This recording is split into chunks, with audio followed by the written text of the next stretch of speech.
মানে কত বছর ধরে সাঁকো পার হই না এটা আমি নিজেও জানি না, মানে 10-15 বছর ধরে সাঁকো পার হই না।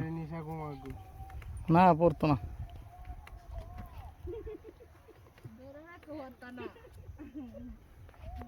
আমিও পারি আসতে ধীরে। আরে দাঁড়ান পারবি লোকেরা ভাঙ্গে পড়বো সবজি একলে উঠলে।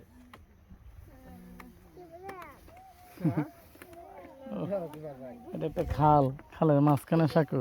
দাঁড়া বাসার পরে আয়। আসলে এটাও একটা শান্তি। হ্যাঁ, এখন তো সব ব্রিজ হয়ে গেছে, এখন সাঁকো টাকো আর নাই দেশে। আরে গেছি, আরে গেছি মানে গেছি। ছোট্ট সাঁকো।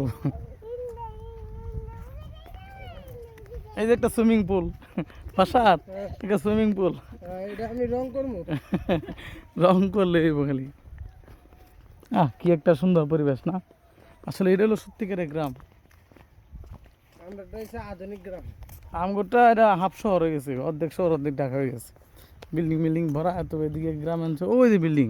তো এই বিল্ডিং থাকবে এখনকার ঢাকা শহর অর্ধেক হয়ে মানে সব ডিজিটাল হয়ে গেছে। গ্রামে থেকেও ডিজিটাল হয়ে গেছে, সব বিল্ডিং বিল্ডিং হয়ে গেছে।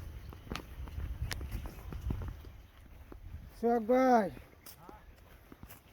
আসতে যান আসতে যান।